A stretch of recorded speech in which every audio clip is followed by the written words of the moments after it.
Committee on Parole is called back to order. Are y'all ready on Mr. Carlos Lewis? Yes, sir. Here he is, right here. Okay, good. Good morning, Mr. Lewis. How are you? All right, how are you? Very good. Thank you. Mr. Lewis, would you give us your full name and DOC number? Carlos Jerome Lewis, 102982. Thank you, Mr. Lewis. Let me explain our process to you. First, I'm going to read some information into the record. Then the board is going to conduct a parole interview with you. At the appropriate time, we will allow those persons who wish to have input to speak. You have several people here that are willing to speak on your behalf. Your mother, Miss Joyce Lewis, your sister, Miss Sharian Brown, and a minister, Michael Mims. At the end, you'll be allowed to make a brief statement before the board votes. Do you understand our process, sir? Yes, sir. This is the matter of Carlos T. Lewis, DOC number 102982. Mr. Lewis was born on April the 30th of 1963. He's a sixth felony offender. He has a parole eligibility date of November the 22nd of 2022. He's not eligible for good time, and he is currently serving a life sentence on the charges of attempted distribution of cocaine after having been adjudicated a habitual offender. Is that information basically correct, Mr. Lewis? Yes, sir. Mr. Lewis, your case has been assigned to Ms. Parole. She will begin our interview process. Would you please answer any questions she might have? Yes. Hello, good afternoon, sir. How you doing? All right, how are you? Doing good. Thanks for asking. Call out for the record, sir, how long you've served on this life sentence. 15 years and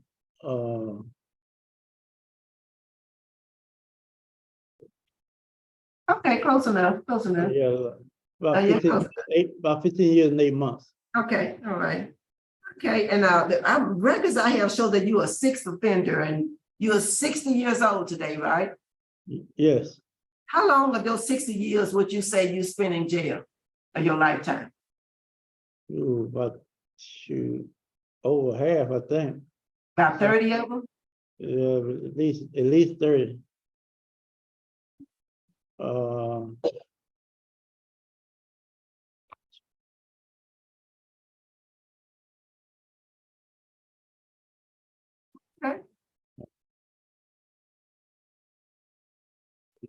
This the longest time you've been in jail in one stretch?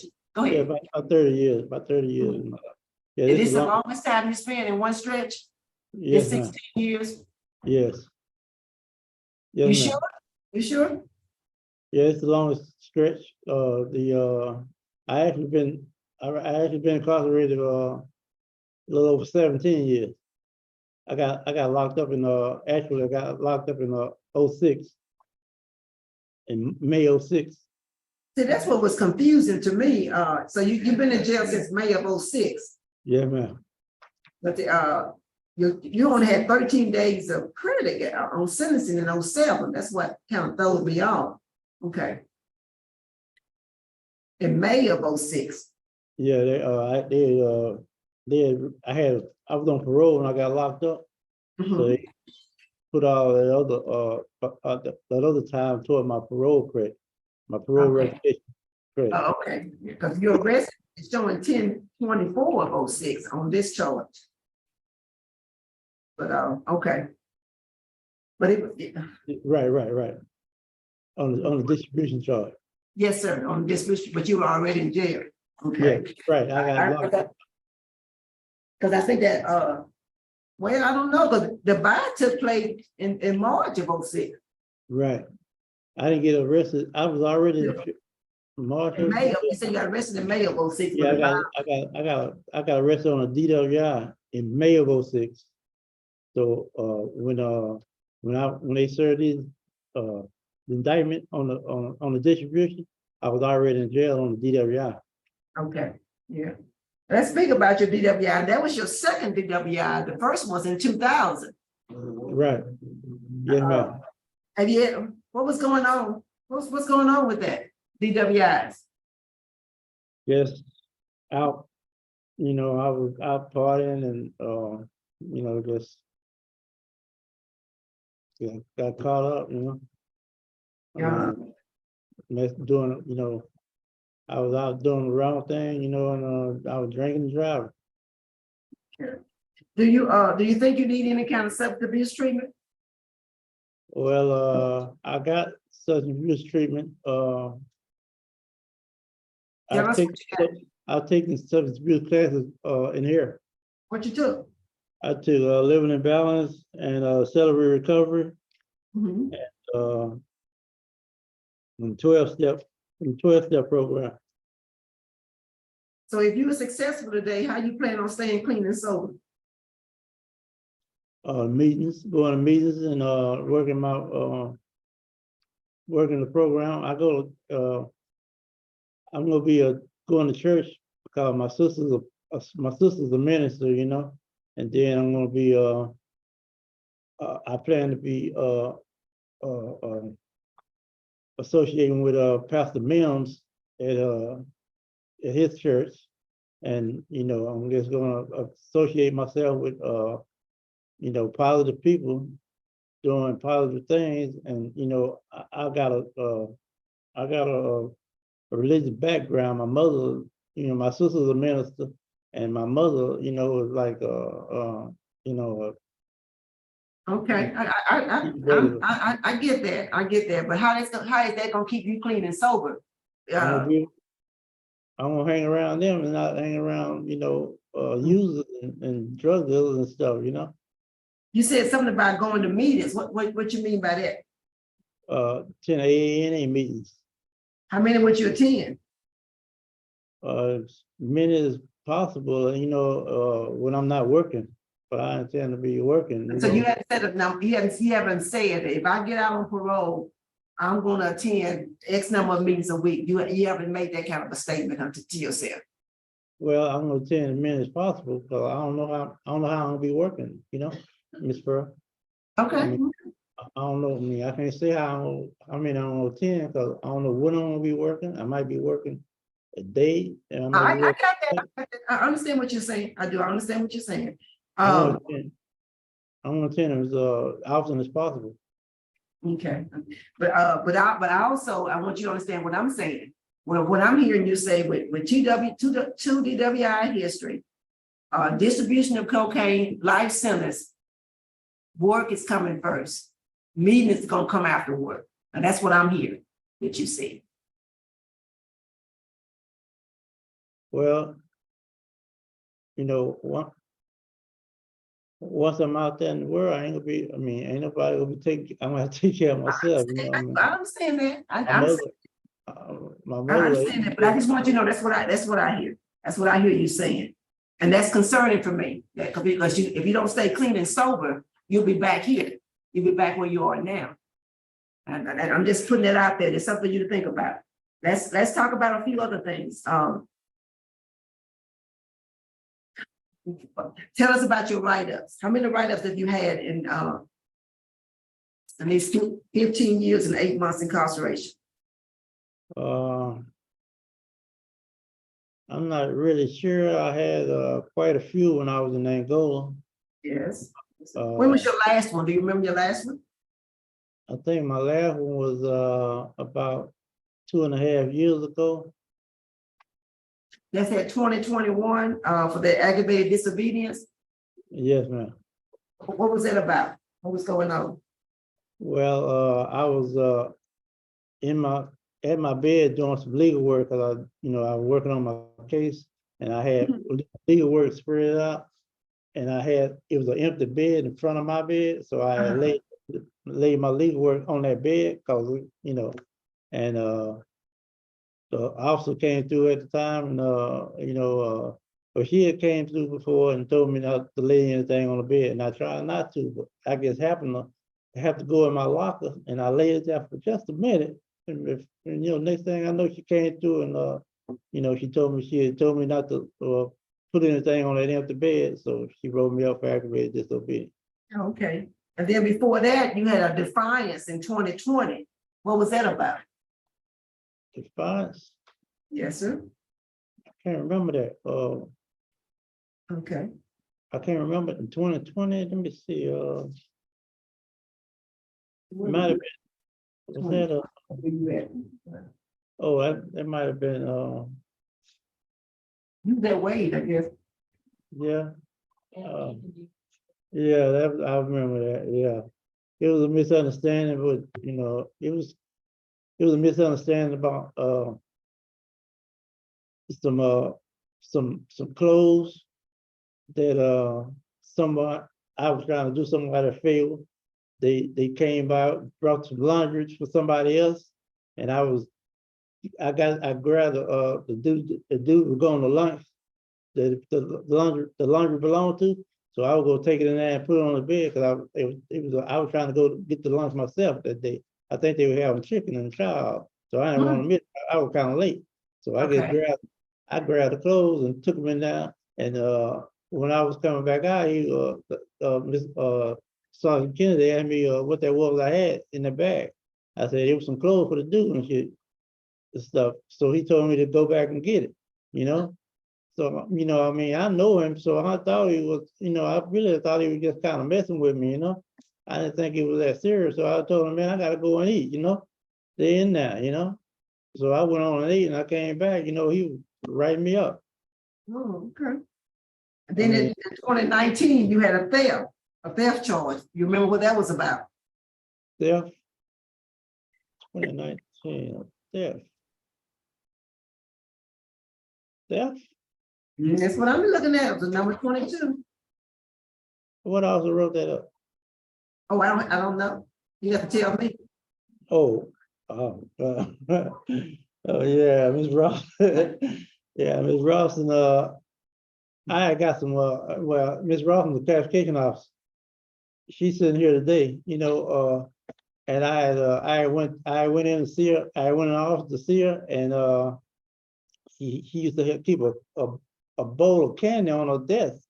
I mean, it's for, visitors to take one, when they, I mean, it's for people to take, and I guess I took too many, I mean, she had some lemonades now. I guess I took a few, I took a few too many, and she happened to miss them when she came back, and I was going, by that time I was going back to the dorm, and they called me back down there.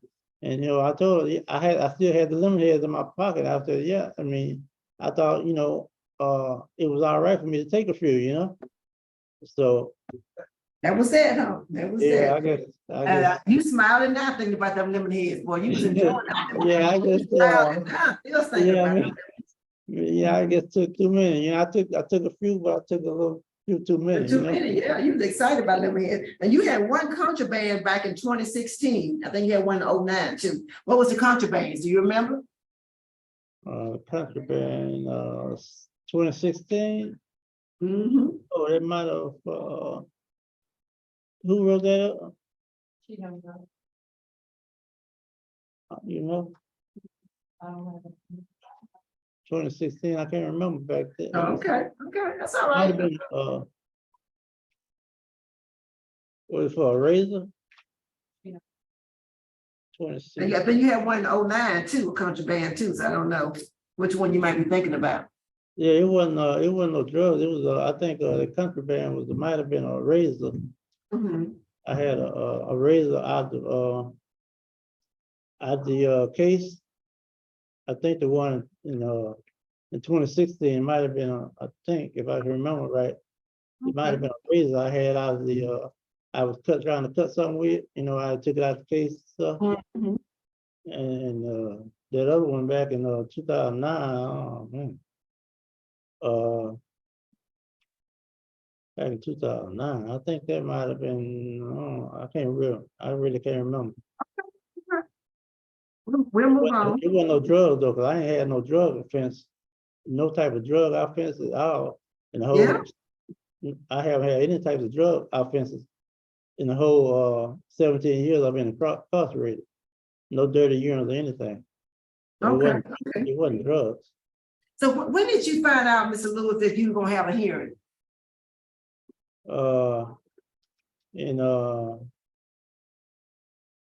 In June. June of this year? Yeah, man. June of 2023. That's when you found out? Yeah, man. Did you feel like you were ready? Yes, Um, as, have you thought about, the impact of your drug dealing on your community? What have you come up with? If you thought about it, what did you come up with? yeah, I know I had a negative impact, you know, I mean, the people I was selling it to, you know, probably, I know they did, you know, might have burglarized or, you know, I mean, they might have committed crime because, you know, to get the drugs, you know, I mean, so I know I had a negative impact on the community.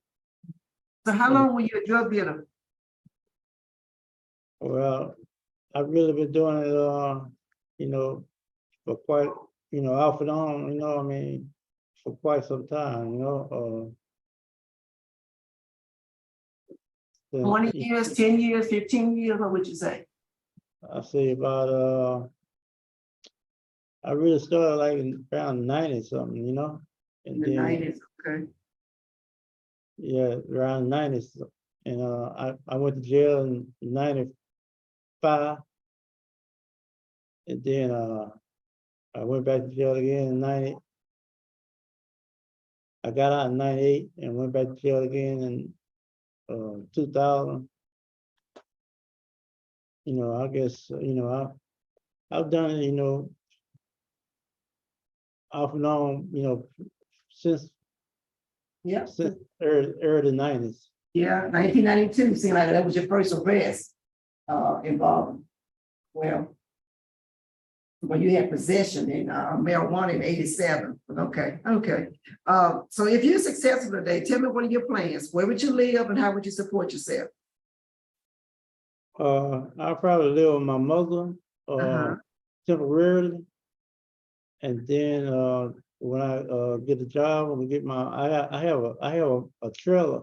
I have a spot of land my grandfather left me. And, Okay. I got a trailer on it now, but, you know, it's been sitting there for, what, 17 years, so, Mhm, you know, mhm. it might not be no good. So I might have to, probably try to find me another trailer to put on that spot, you know, and, and, you know, that's why I'm gonna live. But then Okay. again, you know, I don't know how long I'll live with my mother, but, my mother's, she's getting up in age. She's 80 years old now, Mhm. and, she's by herself. She raised my son, my youngest son, got married a few months ago, you know, she been had him, for the last, about 12, 13 years, I think, Mhm. you know, but, now he's gone, she's there by herself. So, you know, I gotta get out there, take care of her, help take care of her, because, you know, I mean, she's been there for me, you know, I mean, all these, 6 incarcerations I've done, you know. Good, good. And you have two other children. So what's the status of the other two children? The record said you have three. Yes, I had 3. I don't really, I mean, I don't really know. I don't really, I well, understand, I I understand. wasn't think How many mothers is that? Those three children, how many mothers is that? 3, Okay, 3 different baby mamas. okay then, okay. I was in Understand. contact, I was in contact with them, my other 2 kids, a few years ago, but, you know, they kind of, I guess they kind of lost, you know, confidence in me. You know, they, lost interest, you know, I mean, I'm saying, yes, sir, yes, sir. It's hard, you know, incarceration is hard, it's hard. Everybody deals with it differently, and they have to find a way to survive, you know. right. Everybody deal with it differently. So what do you do every day now in the prison? Well, I work in the field. To work in the field? Yes, I'm on a big strike in the field crew, Okay, okay. but, the field don't go out, so I'm like a temporary dorm or and a healthcare order for the, I live in a handicap dorm. Mhm. And I help clean the dorm up and, help take care of the handicap guys in there. So what's your trustee status? I don't have a trustee status. Why not? Oh, because you're, probably because you like Simmons, though, okay. Well, I tried to get it once, but, Uh-huh, well, I talked about trying to get it, but they, at the time, you know, they wasn't, they didn't think, I was ready for it, so mhm. I guess they ain't really trying no more, you know? Okay, yeah, write up something. I ain't having no write-ups, over 2.5 Twenty years. twenty-one, yeah, 2021, yeah. Yeah. All right, Ward, thank you for answering my questions, Mr. Lewis. Ward, what can you tell us about Mr. Lewis? Yes, ma'am. The reason he didn't know about this hearing until June was because he's under that Act 401 from 2012, and he had not met the criteria until he reached his, I believe it was 60th birthday, and that reduced his Tiger score to a low score. Before that, it was a moderate. So that's why his hearing date or his actual parole eligibility date is in November of 22, but he did not become actually eligible and meet the criteria until this year, of June of this year. He does work with our the handicap dorm, and he helps out with them by taking them places, and he's not, he does have disciplinary write-ups, but he is not a disciplinary problem here at Wade. So that's all I have. All right, thank you, ma'am. Okay. Now we'll hear from your supporters. Let's hear from your mother, Miss Joyce Lewis.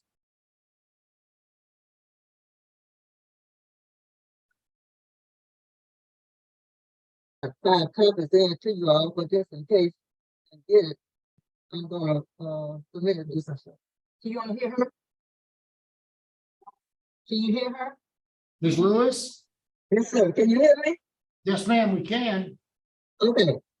I have a letter that I wanna submit this morning. I have sent it in to the Yes, ma'am, we got the letter, the type letter, we got that. Oh, you got that? Okay. Yes, Yes, ma'am, ma'am. we did. Okay. Well, it's all right if I read it again? Yes, ma'am. Okay, it was said Farmville, Louisiana, post office box 423, July 14th, 2023. Attention, Louisiana Board of Parole. I also wrote it to the Board of Pardons. Post office box 94304, Capitol Station, Baton Rouge, Louisiana, 70804, 9304. So, dear sir, greetings to you. I am writing this letter in reference to my son Carlos Jerome Lewis, DOC number 102982, who is housed at David Wade Correctional Center in Homer, Louisiana, 1740. I am asking the board to please consider and grant his parole. I know beyond a shadow of a doubt that Carlos has had plenty of time to both think and regret the wrong things he has done. By granting him his freedom, he can be a powerful witness to others so that they will not make the same mistake that he has made, but instead choose a better path by making a better choice. He will be able to take a stand and tell others how his bad choices plus bad decisions equals to life-changing consequences that were also bad. Since he has been incarcerated, two of his grandchildren that he has never seen has been born, and he has a new daughter-in-law he has never met. We are all anxiously looking forward to being reconnected with him and praying that you feel the same way we do. His two sons, daughter, sister, and church family will all be in your debt. Although the COVID virus is kept us at a distance. Carlos and I have never stopped praying over the phone together. Through prayer, he has been given a new mindset. He has taken a trade to prepare for his release. I recently turned 80, and I would love to spend time with, with my son and to see him sit in church and hear his son play the organ and sing while I still have time.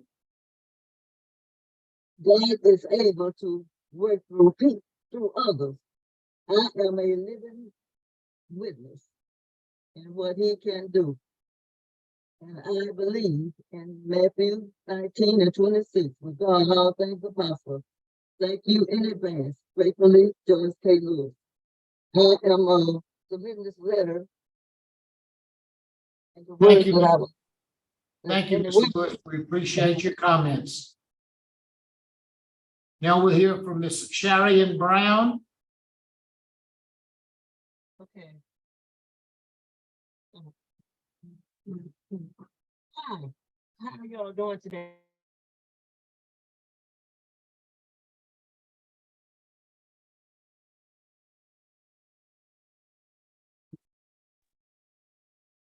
Hello? We can't hardly hear you, Ms. Ms. Brown? Brown. We can't hardly hear you. Yes, how are y'all doing today? Fine, thank you, ma'am. Tell us what you'd like us to know about your brother. Okay, first of all, my name is Sharon Brown. I'm Carlos's oldest sister. I'm the pastor. I would just like to say, first I'm gonna put up something. Carlos has been incarcerated for over half of his life. I believe that after the things he's gone through, the things he's experienced, that he has a lot that he can give our youth. The youth are looking for a message. They're looking for something that can give them hope for a brighter future. They're looking for something or somebody to speak something into their lives that they can see, hear, and believe. Have a slogan that Choices Plus an outreach ministry calls Choices Plus Decisions Equal Consequences, which will, not might, not could, or will lead to eternal salvation or eternal damnation. I would like for my brother to take or be a part of that ministry in reaching out to others, in reaching young people. Our young people need to be reached. I think that after serving time at Angola was a life-changing experience for anybody. I pray that on this day, you will hear his words, the words of those that are speaking on his behalf, and grant him an opportunity to make a difference in society. We need young men that have a past that can talk to our young people, not just with words, but with experience. I thank you for this opportunity to share with you. My brother is my brother. I love my brother, and we all love Carlos, and we all want to see him come out and be productive in society. Some people need a show and tell. Some people need to see a miracle. Some people need to see change before they can actively make change. And I believe that Carlos is that catalyst that we need in our society today for change. We are asking the parole board to grant him the opportunity to make a change for our young people. Thank you, Ms. Brown. We appreciate your comments, ma'am. Now we'll hear from Michael Mims. Yes, sir. Yeah, my name is Michael Mims. I'm a minister there at New Living Word Ministry located in Ruston, Louisiana. And we've been coming to Wade almost 20 years.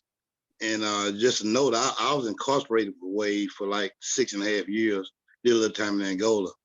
And God has changed my life. But I've been knowing Carlos about, I think 5-6 years. He started coming to our ministry, and we just don't preach, just hoop and holler. We try to teach people life skills along the way. And Carlos been coming to our ministry for like 5-6 years. And one thing that impressed me about him, that when the pandemic came, they stopped us from coming. And when we started back, a lot of offenders stopped coming.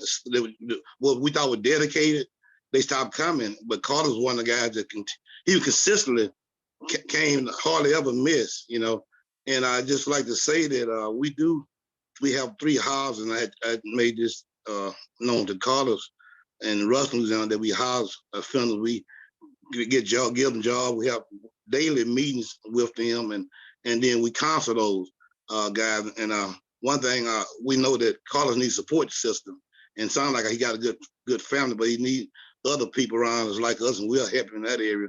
If he like to come stay or he just want to come visit us. But I think he'll be a good candidate for parole eligibility. I've been incarcerated. I've been around people, been locked up. And, when people hang around the word changes, and he's been hanging around the word. And I think he got a good support system. I just pray that y'all give him an opportunity to get back out in society. Thank you. Thank you very much. Mims, we appreciate your comments. Mr. Lewis, is there anything you'd like to say before the board votes? Yes, I just want to say, I pray that y'all will give me an opportunity for freedom. And if I am released, I plan to, attend my meetings and hang around, do positive things for the community, and have take care of my mother. And be there for my grandkids. While I was in Angola, I earned a welding trade. So I'm a certified welder, and I know I can go out there and get a good job, making good money, and I won't have to, try to do nothing illegal to get things I need. And I like welding, and I'm pretty good at it. So I know I can get a job, doing that. And so, I won't have to do anything illegal to make money anymore. I just pray that you all will give me another chance at freedom. And I know I can do right. And I won't be back anymore. Thank you very much. Mr. Lewis, we appreciate your comments. Panel ready to vote? Yes. Ms. Wise? Yeah. Mr. Lewis, I just want to tell you, quite frankly, you didn't impress me with your interview, with your answers. I don't know if you were nervous or what. That's why I asked you how long you prepared for the day. You really didn't. But the warden said you were not a disciplinary problem. That's what the warden said. You have good community support, good family support. I'm taking a chance on you because of your mother. I'm just gonna be honest with you. So my vote is to grant after you complete some kind of substance abuse program set forth by DOC. I agree with your sister said. You do have a testimony that may help somebody, but the way you presented today, I don't know how you're gonna help anybody. You weren't very convicting to me. And that's why I want you to complete some substance abuse treatment so that you can get some education on how to help somebody else out there. And then you can see the other side of your drug dealing. And I want you to perform 8 hours of community service a month, be random drug screens by PNP, and do at least 3 AA/NA meetings a week. That's a priority. Go to your meetings a week. That's how you stay clean and sober. But I'm just one vote. That's my vote. I'm just taking a chance on you, sir. Thank you. Thank you. Ms. Wise. Mr. Freeman?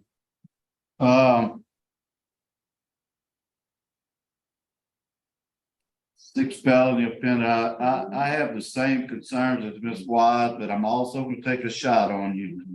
And I'm just hoping you've grown tired of staying in prison. So I vote to, grant with the same condition.